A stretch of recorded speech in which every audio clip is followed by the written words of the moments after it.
Hello, everyone. I'm State Representative Jane Garibay, and welcome to On the Porch. Today we have with us Representative Steve Metzgers from Greenwich. Welcome, Steve. Thank you very much. Good morning to you, and thank you for the invitation. Yes, we're very happy to have you. For everyone's information, that is the 150th District. Steve is the Chair of Commerce, which I have the pleasure of serving on. He's also on the Energy and Technology Committee, the Finance, Revenue and Bonding, and Insurance and Real Estate. That is a mouthful. And Steve brings lots of expertise. And a fun fact about Steve is he also has a degree in Spanish. ¿Cómo estás, Steve? Muy bien, sin problema.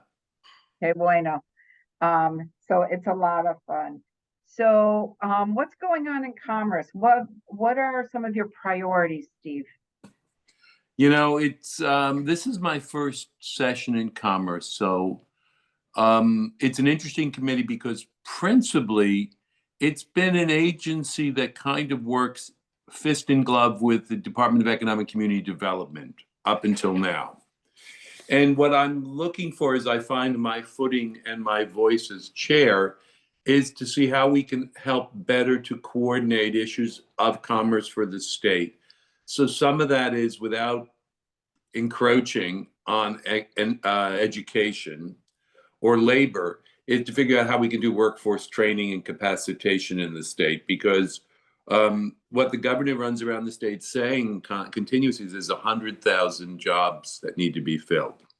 And what I hear when you talk with Sikorsky or Electric Boat or some of the defense industry or the suppliers is that there's a skills gap and there's need for help. So what I'm trying to figure out without being meddlesome of the other committees is there a role for commerce in that? So I'm kind of delving into that. Some of that work we're doing in terms of there is a chief manufacturing officer for the state. He's issued his first report to us. I'm reviewing the report, and superficially what I'm looking for there is that the report gets what I keep on calling lately a punch list. It's going to be my new moniker. I want a punch list of what do we need to do? What does the state need to do legislatively or by statute to make things happen, to move the needle forward? You know, sometimes you get reports that you think are very, very descriptive, and they read more like a tour book. Right. And I want in this month, this is what we're going to do. Next month, we're going to accomplish this. This is what our goals are. I want to make it numerical and measured so we accomplished it. So that's part of what I'm doing. Just what any good business person would do is to have short and long-term goals, right? Exactly. If you don't have the goals and looking out, it's very disorganized. And I have noticed that Commerce has been doing that. What are a couple of the highlights this session? Well, one of the interesting ones, anecdotal and interesting, is that there's conflicts with our various agencies about workforce rules, and one of those being can 15-year-olds work? So this week we sat with the YWCA and YMCA, and they were talking about this. And municipal pools, municipal beaches allow kids up at 15 and older, and it's under statute that they can work as lifeguards. But under some, I don't know if it's the Department of Health or early childhood, there are discrepancies as to who can legislate and how we do it. So we are looking to clarify the rules because the YMCA came to us and they said in certain towns where they operate, they literally had to suspend 2,000 kids from a summer camp program to learn to swim. And you think about the implications on safety and life. And you think about the implications of, I'm getting old and I don't want to be too dismissive, and they're not Nintendo anymore, but I don't need my kid in front of a video game all day. If there's an opportunity for them to be productive and learn their skill set in working at a YMCA, being the assistant lifeguard, et cetera. And so I'd like to be able to get that legislation passed. So we're looking at that. I think that's kind of, is it fundamental? No, but if you think about with the amount of labor shortage, if we can ease some of the labor shortage and get kids on the right path and occupied, it's probably very good from both sides. So that's one priority. The other is we're trying to build manufacturing mechatronics, which is mechanical engineering and electric engineering combination. It's the new advanced manufacturing model. And we're trying to make sure that we build facilities or support facilities that are getting people into jobs where they are repairing the machines that repair machines, basically, in the as we go up the sophisticated chain. And that's to get people in probably a 2-year certificate program or less sometimes, or get them started in a 2-year program that get them into jobs that pay $80,000 or $90,000 a year. So it's a path that we need to focus on. I think there's so much of a problem that people assume that manufacturing is a job in overalls with grease from their own history. And they don't realize that graduating with a degree that gets you to be a barista at Starbucks is not necessarily a well-paid job. And that there are plenty of respectable manufacturing jobs that lead you to significant career opportunities. Right. So we're going to try to work on that. That's part of our one of the other things that major impact. Yeah, we have a business in Windsor. It's TLD ACE, and they do heating and cooling systems for airplanes. A French company, and that's their home base in the United States. And they were having trouble, and they developed their own certification program, approved, I would imagine, through the state. So they trained people. They have a culture of promoting from within, all these things. And now they have a lot less trouble finding people because there's a pathway, right? And the support. So it'd be good to have more of that. Yeah, I think kids don't get the guidance, and in many communities, they're busy with TikTok and social media, and the parents are busy running away to a job in an office somewhere. And they don't get the full exposure to the guy down the street who's in manufacturing or runs a business, and that the opportunity could be actually lucrative and great. I mean, those HVAC guys, the guys who do both retail and institutional or commercial, there's a tremendous demand. There are electricians. I ran into one electrician. I think it was $120,000 a year who was doing commercial electrical work, and people. Right. So many years, though, kids were led to believe that 4-year college was the only, way to success. When, like you said, starting at 80,000 is better than some 4-year college degrees, right? Right.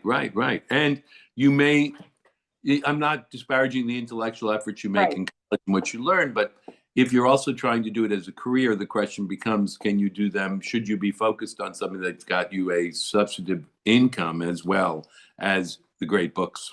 Right. And I don't think we emphasize both of those anymore.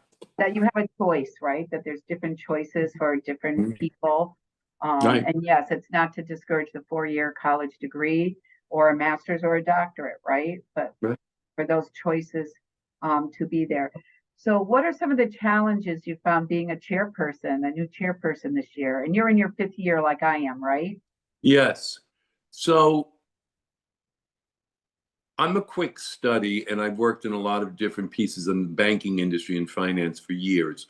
So you plop me into a committee and people come in and they're lobbyists and they're people with bills and positions. And I always drill it down to, what are the 5 takeaway points? What do I like? What don't I like? What is it going to accomplish? I've done that well, and I'm happy with my level of comprehension, but now I have to be a master of the process.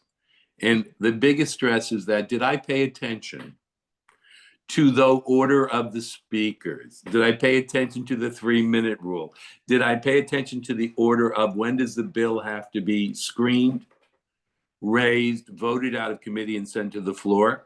Never, because I was not the traffic cop. Right. And now I own the traffic. I am now the traffic cop. I'm not. It's the difference between driving on the road and being the traffic cop. It's a lot more stress to be managing traffic flow than just being a piece on the highway. So and it's not stress. It's stress because it's new. So it's kind of, they asked me how I felt. I said, I felt like I got into the car and sat down and there was no steering wheel. And I had to figure out how to steer it, right? Because I didn't know, I didn't have any of those I hadn't sat there naturally trained to do that. So, but luckily I served with Senator Hartley. And Senator Hartley is a long-serving member of the legislature. She was a number of years as a rep and now a senator. And she's my co-chair. And she has been both gracious and helpful in terms of the fundamentals. And every time I'm looking for a roadmap, I lean over and say, okay, what's next? Or was that good? Did I Right, deliver? that does help. Yeah. It is good to get along good with your co-chair. But I Mm. know, I guess my biggest fear is not to meet one of those deadlines and you lose a good bill, so that is the pressure that, um, Yeah, it's easier in commerce. I'll be honest with you because it's been more of an arm of the executive in terms of advancing an agenda up until now. It's going to be harder because I'm ambitious for commerce to do good work, and so this is my training year, as it were. We're walking through the process, and the other day we had a conversation. So one of the things that I'm going to see if there's time to bring forward in one of what we call those dummy bills, right? A placeholder. I was in a conversation the other day and asked about certification. And the question basically was about nurses, psychologists, psychiatrists, doctors, medical profession, and reciprocity and certification. And there, there are barriers to certification that I want to see eliminated. If I've got a doctor in good standing or a nurse in good standing or a clinical psychologist or psychiatrist or social worker in good standing in New York, New Jersey, or Connecticut, or Massachusetts, or Rhode Island, in the bordering states, I want to be able to get them to be able to move to my state and practice almost immediately and figure out if there's any online courses that they need to acquire over a year or two. But if you've been a clinical psychologist for 20 years practicing in New York, I don't know why there's a problem in the reciprocity and certification. So I'm looking at some of the reciprocity issues because I think we have, I only get it tangentially because I sit in our caucus as a Democrat. I listen to the House members about and insurance about mental health issues and the problems and I'm very sympathetic to that. But pragmatically, we can pass great bills, but if we don't have anyone and improve coverage or insurance coverage, but we don't have anybody to practice, it's a gap. right. I had a call 2 days ago actually from a nurse in my district, and both the husband, the wife, and the daughter, three nurses in the family, and they want to volunteer for our ambulance service, but they would have to go through the whole process and the whole schooling, complete schooling to be an EMT or a paramedic. When we're having shortages, ambulances are taking a half hour or longer getting to, a call. It's life or death. So would that fall into the same? Well, yes and no. It's very yes, but so this happened with me as well, and this is where I started to get involved. Very wonderful woman approached me, and she had done all of her certification in North Carolina, and the program I don't think was recognized in Connecticut. But having worked on Wall Street and having thought like there's got to be a way to skin this cat, what happened basically was that Connecticut had relatively decent reciprocity with Massachusetts. Okay. Massachusetts recognized the program. It was either North or South Carolina. I can't remember which one. So we had to go through the rigmarole and the steps of licensing her in Massachusetts. And then that license was recognized in Connecticut. Right? So the reciprocity here, I'm not trying to expand us to cover the world, but I think the reciprocity within the core course of work needs to be, we need to accept that people who've been practicing for 20 years and are and they haven't been cited for misconduct. They've been on the insurance roster for Aetna in New York. Okay, and they can't get on the roster in Connecticut. And if they move here, there's another aspect. If they move to my state and I can't get them licensed here, they have to keep their practice and they have to keep their office geophysically in New York, which means they're subject to New York income tax, which keeps me out of charging the heck out of them for income tax in Connecticut. And I want the revenue as well. So it hits my business side too. I'm forcing people to practice outside my borders. And on my border areas particularly, I'd like those people to be able to geolocate in my state and pay income tax, but also provide that needed service. It's a win-win for us.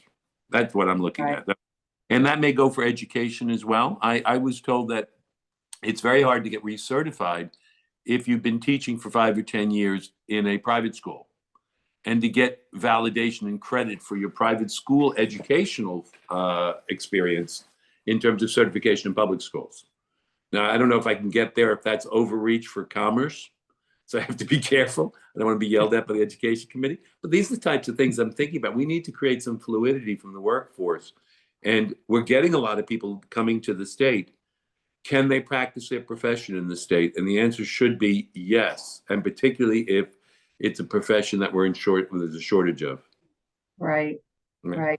Well, our time's coming to an end, but I just wanted to mention, because I used to love your stories of on the floor of Wall Street. Yes. And how you used to, what do they call that? Heckle? That's what I said. Yeah. The floor, and you would do it in Spanish. Right. So and you spent time in Spain, didn't you? I did. I spent my junior year in Spain for a year. And back in my day, of course, it was pre-internet. So you either sunk or swam. There was you couldn't look at your Netflix movies or get in touch with your friends on Facebook or TikTok, whatever. If you couldn't function in the language, you were toast. So, and at that point, English wasn't that common or popular among the younger generation, so you needed to be fluent. So I did that, and then I got into banking, and that was a shock because I had done, you do an intellectual literature, history, art. So I learned a whole vocabulary in art history because I took courses in Spanish in Spain when I'd never taken art history in the U.S. But then I got to banking and to try to understand overdrafts. Internal rates of return, net present value, bankruptcy, workouts, restructuring, all the vocabulary, and reading loan documents in Spanish was kind of it was a stress for a whole new vocabulary. It's like... No, and all that financial language is a whole other language to learn also, because as you're talking, I'm like going cross-eyed here, so... Yeah, and I can do it backwards and forwards, so it's fun. So I really, it's been fun for me because once or twice we were on committee meetings and the translator fell off. I don't know if you know that I was on the finance, revenue, and bonding. And, they looked at me, they're like, okay, Mesker is from Greenwich. How could that be? And I just did the literal translation, as the person was speaking, because there was nobody online to Zoom, and the translator had fallen off to the side. So I enjoyed it. And the last fact you missed is I am not only the 150th, it's, as I refer to it, the penultimate district, because there are only 151. And so I am the next to last district in the entire state as 150. Wow. That's pretty cool. Well, I want to thank you so much for coming on and, speaking about these important issues and making it fun listening to. I look forward to working with you this session.